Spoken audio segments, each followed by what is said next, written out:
मेरे साथ इस वक्त मौजूद हैं हरियाणा से बीजेपी के राज्यसभा एमपी सुभाष बराला। बातचीत करेंगे कि मुद्दों पर सर सेशन रहा और जो अंतिम दिनों में जो गतिरोध हुआ, हिंदुओं को लेकर बात हो या प्रधानमंत्री मोदी की तरफ से गंतव्य हो, अब लगातार धरने प्रदर्शन किए जा रहे हैं। कांग्रेस कह रही है तोड़ा मरोड़ा जा रहा है। आप कैसे देखते हैं? आपने वहाँ सब सुना होगा। देखिए, खाली मैंने नहीं सुना, देश और दुनिया ने ये सारी बातें सुनी हैं कि कैसे राहुल गांधी जी ने हिंदुत्व के ऊपर सवाल उठाने का काम वहाँ पे किया। वो इतना ही नहीं है, वो तो लोकसभा के अंदर अग्निवीर जैसा जो एक बहुत संवेदनशील मुद्दा है, सेना से जुड़ा मुद्दा है, उस पर आप राजनीति करें, ये किसी भी रूप में इसको जायज़ नहीं ठहराया जा सकता। यानी कि राहुल गांधी जी और कांग्रेस पार्टी, इनका सदन के अंदर सदन से बाहर जो व्यवहार है पूरी तरह से गैर जिम्मेदाराना है।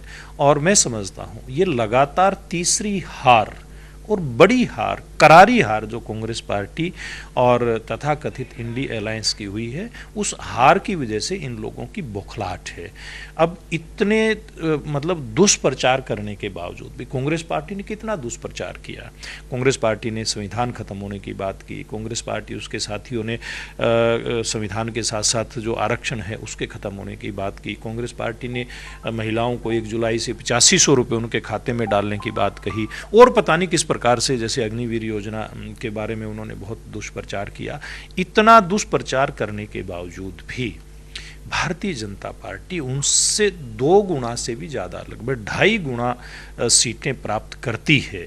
तो मुझे लगता है कि ये जो इतना प्रदर्शन तीसरी बार हुआ है कि देश के अंदर कोई भी प्रधानमंत्री जिसने तीसरी बार शपथ ली है, नेहरू जी के बाद पहली बार हुआ है।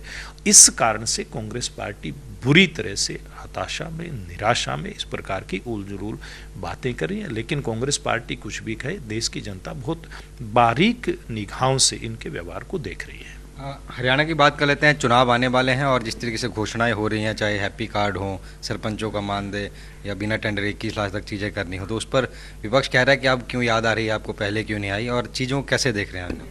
देखिए, कांग्रेस पार्टी तो कहेगी ही, लेकिन मैं एक बात कहता हूँ, ये लोकतंत्र है और लोकतंत्र में फैसले जनता की राय से लिए जाते हैं। अब जनता के बीच से जो आवाज़ आई उसके आधार पे हमारे मुख्यमंत्री जी ने फैसला लिया।